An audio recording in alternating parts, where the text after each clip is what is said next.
అందరికీ నమస్తే అండి. మార్కాపురం దగ్గర ఈ రాయవరం ఒక టిప్పర్‌ని ఢీకొని హరికృష్ణ ట్రావెల్స్ బస్సు దగ్ధమైంది. ఈ ఘటనలో 14 మంది మరణించారు. ఈ 14 మందిలో మహిళలున్నారు, పురుషులున్నారు. 5 నెలల పసికందు ఉంది. పసికందు చాలా దారుణం జరిగింది. ఇక్కడ ఈ ట్రాన్స్‌పోర్ట్ అధికారులు లేదా ట్రాన్స్‌పోర్ట్ మినిస్టర్ లేదంటే ప్రభుత్వం వీళ్ళని ఖచ్చితంగా మనం ఒకసారి ప్రశ్నించాలి, నిలదీయాలి. వీలైతే వీళ్ళలో కొందరిని అంటే ట్రావెల్స్ యాజమాన్యాన్ని తప్పే, పాపమే. అటువంటి వాళ్ళని బయట రాళ్లతో కొట్టి చంపినా తప్పులేదు.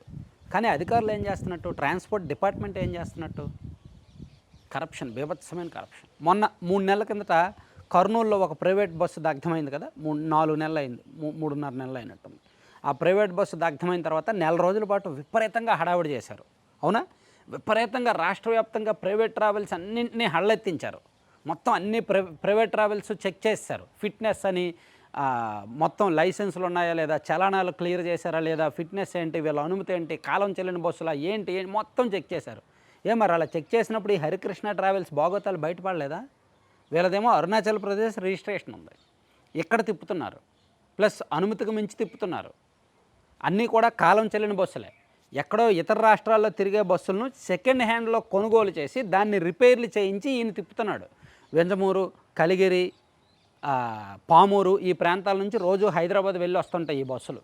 అన్నీ కూడా కాలం చెల్లిన బస్సులే, పాత డొక్కు బస్సులే.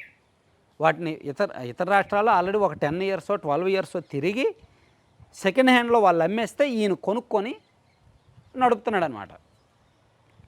మరి కర్నూలు ప్రమాదం తర్వాత అంత హడావిడి చేశారే, ఏం చేశారు? ఆ ప్రైవేట్ ట్రావెల్స్ వాళ్ళ దగ్గర డబ్బులు తీసుకోవడానికి.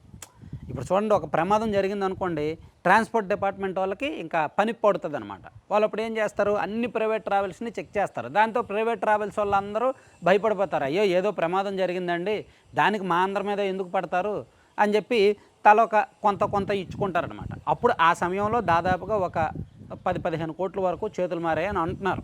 నాకు పూర్తిగా తెలియదు, కానీ ఇది ఎవరు ఖచ్చితంగా చెప్పలేరు. కానీ 10 నుంచి 15 కోట్లు లంచాల రూపంలో ప్రైవేట్ ట్రావెల్స్ ఆపరేటర్లు అందరూ కూడా ఆయా అధికారులకు, ఆ విభాగం వాళ్ళకు లంచాల రూపంలో ఇచ్చారనేది ఒక టాక్.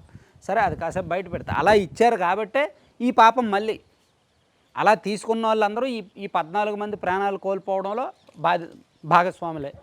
ఈ పాపంలో వాళ్ళకు కూడా వాటా ఉన్నట్టే.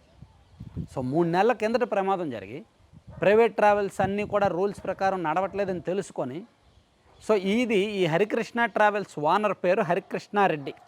ఆయనది నెల్లూరు జిల్లా ఉదయగిరి నియోజకవర్గం కలిగిరి మండలంలో వాళ్ళ ఆఫీస్ ఉంటుంది. ఆయన సొంత ప్రాంతం అదే. సో రోజు కూడా వాళ్ళకు ఒక 14 బస్సులు ఉన్నాయంట. రోజు వీళ్ళు పామూరు నుంచి, వెంజమూరు నుంచి, కలిగిరి నుంచి, ఆ ప్రాంతాల నుంచి హైదరాబాద్ వెళ్ళి వస్తుంటాయి బస్సులు. సో ఈ క్రమంలోనే ఈ బస్సు జగిత్యాల నుంచి బయలుదేరి కలిగిరి వస్తుంది. అలా వచ్చే క్రమంలో మార్కాపురం దగ్గర ఈ ప్రమాదానికి గురైంది. నిజానికి ఈ బస్సు కండిషన్ అసలు బాల. బయలుదేరినప్పటి నుంచి మార్కాపురం వచ్చే వరకు అడుగడుగునా కూడా బస్సును ఆపుతూనే ఉన్నారు ఎక్కడికక్కడ. ఈ ప్రమాదం జరగడానికి ఒక అరగంట ముందే దాన్ని ఆపి రిపేర్ చేశారు. అప్పుడే ప్రయాణికులు బస్సు బాగోకపోతే మార్చేయండి, వేరే బస్సులో వెళ్తామని చెప్పారు. లేదండి ఇంకా 2 గంటలే జర్నీ, మనం వచ్చేసాము, వెళ్ళిపోదాము అని చెప్పారంట.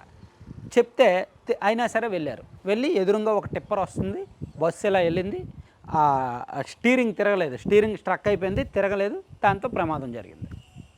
ఈ ప్రమాదం జరిగిన వెంటనే అక్కడ హరికృష్ణారెడ్డి ఎవడైతే ఈ ఓనర్ ఉన్నాడో అక్కడ నుంచి పారిపోయాడు. ఇంకా అతని సెల్ ఫోన్ సిగ్నల్స్ ఆధారంగా ట్రేస్ చేసి వాడిని పట్టుకున్నారు. ఈరోజు మధ్యాహ్నం వాడిని పట్టుకొచ్చారనమాట.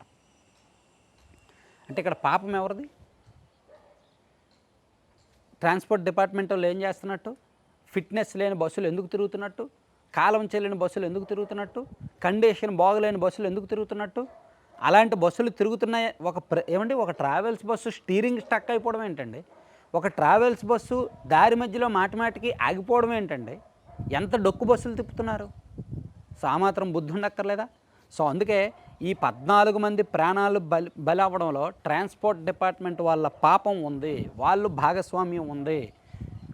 నాకు ట్రాన్స్పోర్ట్ డిపార్ట్మెంట్లో యాక్చువల్లీ మొన్న ప్రమాదం జరిగినప్పుడే చెప్పారు. కర్నూలు ప్రమాదం జరిగిన ఒక 15 రోజుల తర్వాత 15 రోజుల పాటు అల్లాడించారు. రాష్ట్రం మొత్తం ప్రైవేట్ ట్రావెల్స్ అన్నీ చెక్ చేసేశారు. అన్ని బస్సులు చెక్ చేసేశారు. విపరీతంగా చలానాలు వేసేశారు. ఎక్కడికక్కడ బస్సులు ఆపేశారు. హడలెత్తించారు. మొత్తానికి హడలెత్తించారు. మీ పర్మిషన్స్ ఎక్కడ ఉన్నాయి, మీ రూట్లు ఏమేమి తిప్పుతున్నారు, అసలు మీకు స్లీపర్ పర్మిషన్ ఉందా, సీటింగ్ పర్మిషన్ ఉందా, సో మీకు చలాన్లు ఎన్ని పెండింగ్ ఉన్నాయి, ఎక్కడ కొన్నారు, ఎప్పుడు మొత్తం అన్నీ హడలెత్తించారు. దాంతో వాళ్ళు భయపడిపోయి, ఎందుకంటే డీవియేషన్స్ ఉంటాయిగా, ఎంత బాగున్నా సరే, అంత బాగున్నా ఏదో ఒక డీవియేషన్ ఉంటుందిగా. ఒక్క డీవియేషన్ ఉన్న బస్సు ఆపేయచ్చు కదా. ఒక బస్సు ఆపేస్తే వాళ్ళకి లక్షల్లో నష్టం కదా. అందుకే వాళ్ళు ట్రావెల్స్ వాళ్ళు అందరూ కూడా ఈ 2 తెలుగు రాష్ట్రాల్లో బస్సులు తిప్పే ట్రావెల్స్ పెద్ద పెద్ద ఆపరేటర్స్ ఉన్నారు కదా, వాళ్ళందరూ కలిపి ఒక మీటింగ్ పెట్టుకొని ఇంటర్నల్గా ఇదో ఇలా మనం తప్పు చేసాం, తప్పు దొరికాం కాబట్టి ఇలా తప్పదని చెప్పి మధ్యవర్తి ద్వారా కొంచెం భారీగానే కోట్లలోనే, నాకు తెలిసి ఓ 10 కోట్లకు పైగానే డీల్ చేసుకొని సెట్ చేసుకున్నారు. ఆ పాపానికి ప్రతిఫలం ఇది, ఈ హరికృష్ణ ట్రావెల్స్ది ఈ ప్రమాదం. అందుకే అవినీతిగా ఉన్నంతసేపు తప్పులేదు. ఆ అవినీతి కారణంగా ఇటువంటి దారుణాలు జరుగుతాయి చూసారా, ఇటువంటి విషాదాలు జరుగుతాయి చూసారా, అప్పుడే ఇబ్బందికరం.